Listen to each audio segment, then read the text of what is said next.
عزتمن دا د قربانۍ روزي دي. اهمه مسله چې دا نو هغه د قربانۍ ده. د قربانۍ د پاره نن سبا خلک تیاری کوي او څاروي اخلي. د څاروي اغشتو کې احتیاط پکار دی. څاروي داسې واخلو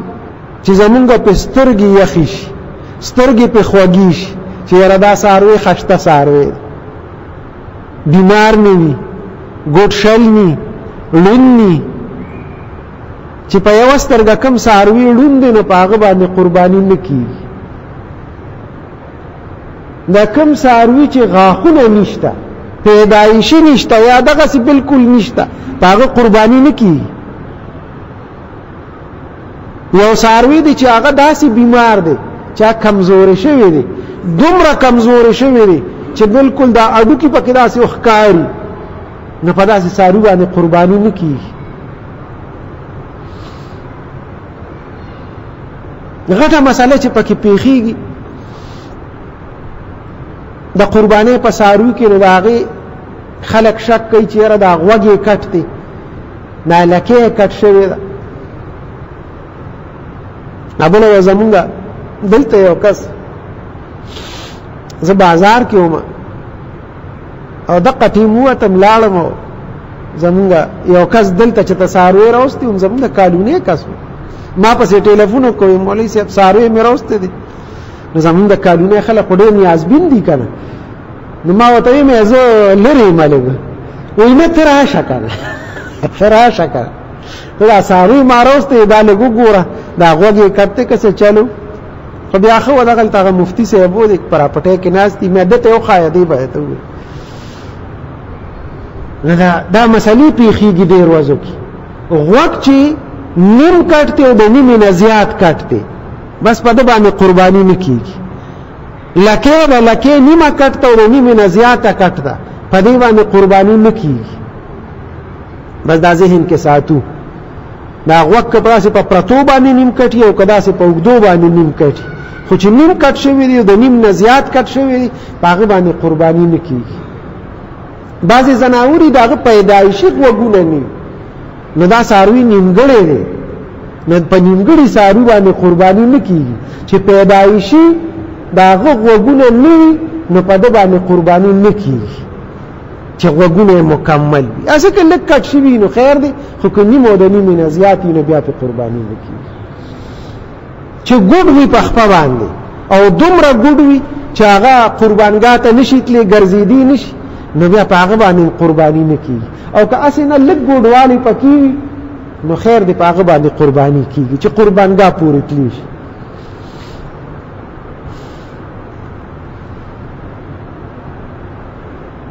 څه بعضې مسلې که ستاسو وي نو ما ته ووایئ، اوس راته وایئ چې یاره دا شکم دی. دا قرباني چا سره کول پکار دی او چا سره نه دی کول پکار. حرامخور سړي سره وایي قرباني مه کوئ،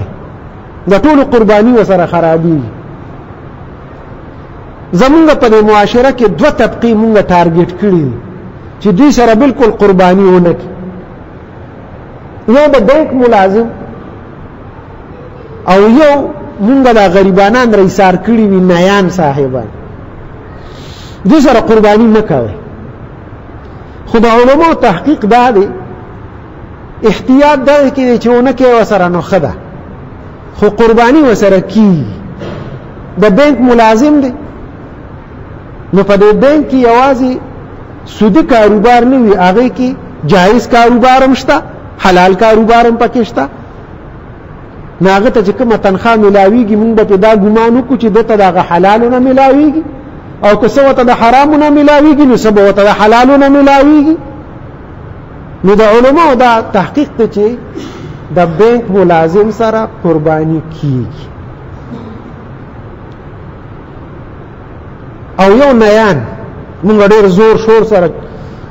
دا خبره کوو، بینک هغه ملازم مالداري نو هغه سره ډېر څه نه وایو، خو نهي غریب هغه هم راګیر کړي چې د نیانو سره بلکل نه کوي، دوی ګیرې خورئ خلکو له او حرام کاروبار یې دې وجې نه ورسره مه کوئ.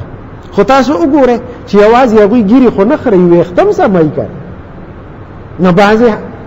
مزدوري یې حلال هم شته. نو چې حلاله مزدوري یې شته نو داسې مونږ ټول یو. کوم سړی داسې دی چې د هغه مزدورۍ کې څه لږ شانتې خیانت نشته، که زه مولی یم نو په جومات کې 3 مونځه کوم نو 2 نه کوم نو آیا دا تنخواه په ما باندې حلاله ده چې مال راکوي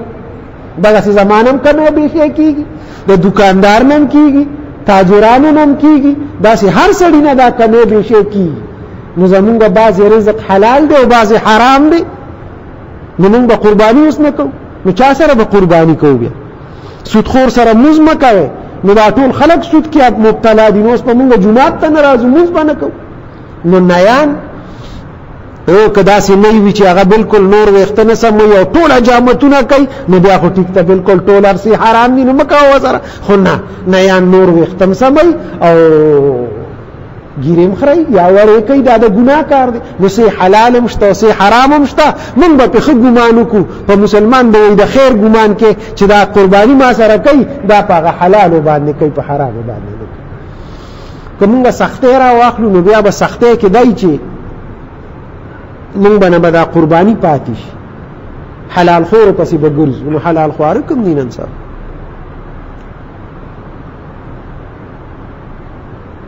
نو دا نرمي شریعت کړې ده علماء دا نرمي کړې ده شریعت موږ سره نرمي کوي موږ هم نرمي وکړو دی خلک ځان ته رانږدې کړو د بینک ملازم ته ووایو چې ته د بینک دا ملازمت ځان له نور کوشش هم کوه د حلال هم کوشش کوه دا کوه خو د حلالو کوشش هم کوه د حرامو نه موږ ټول ځان وساتو که څوک رشوت اخلي هغه ته ووایو رشوت نه ځان وسات نو دا هله به کېږي چې موږ ځان ته رانږدې کړو او که موږ ځان نه لرې کړو نو بیا خو بس پاتې شي هغه به همدغه حرام کوي نیان مونږ ځان ته رانږدې کړو دا زمونږ د معاشرې یو حصه ده او په درنه سترګه ورته وګورو قصبګرو ته خلک ډېر په سپک نظر باندې ګوري لوار ترکان نعید دا ټول دا عزتمن خلک دي دا د معاشرې اهم افراد دي مونږ د هغوی ځان ته رانږدې کړو هغوی سره قرباني مو کړو هغوی ته نصیحت مو کو چې یاره دا کاروبار ښه نه دی که مونږ نور کاروبار شروع کړو نو دا به ډېره ښه وي او دا به هله مونږ نصیحت کوو چې دا مونږ ځان ته رانږدې کړو که دا مونږ د ځانه لرې کړو نو بیا خو ونه شوه بیا خو هغه زمونږ نه جدا شو قربانۍ کې احتیاط وکړو بس څاروی چې واخلو ښه څاروی واخلو په نظر باندې مونږ ته ښکاره شي او زمونږ سترګې پرې خوږې شي دا د ابراهیم علیه الصلاة وسلام او دغسې د زمونږ د پیغمبر علیه الصلاة وسلام سنت دي چې دا سنت مونږ ښه طریقې سره ادا کړو نو دا 2 خبرې عزتمند د دې ډېر اهتمام وکړو یو خو دا 10 ورځې دا د ذوالحجې د میاشتې تقریبا سبا نه شروع کېږي دا د عبادت ورځې دي عبادت پکې لږ ډېر کړو او د قربانۍ څاروي هغه چې اخلو چې بهترین څاروي واخلو ښه څاروي واخلو نیکانو صالحانو خلکو سره قرباني وکړو خو خلکو سره قرباني وکړو او اخلاص ځان کې پیدا کړو چې هر عمل کې اخلاص وي ریاکاري ونه کړو څاروي اخلو او خلکو ته ځان ښیمه ګاونډي ته ځان ښیمه یا چې دینو رشته دارو ته ځان ښیم چې په ټولو رشته دارو کې زما یو نوي او زما قربان دا نیتونه ختم کو بس دا زه د الله د رضا دپاره کوم چې الله پرې رانه راضي شي ښه قرباني ځکه کوم چې الله پرې رانه راضي شي نو دغه نیت وکړو انشاءالله نیتونه خالص کو بیا هر څه نوي سره هم جایز ده او هر چا سره جایز ده خو که زمونږ نیت خالص شو داسې حرام خواري وي داسې چې د هغوی ټول کاروبار حرام دی ځکه خلکو ته پته لګي په محله کې یو سړی داسې دی چې هغه ټول کاروبار حرام دی د هغه حلاله شته نه ځان ترې وساتو دغسې سړی بالکل د معاشرې نه کډ کړو مونږه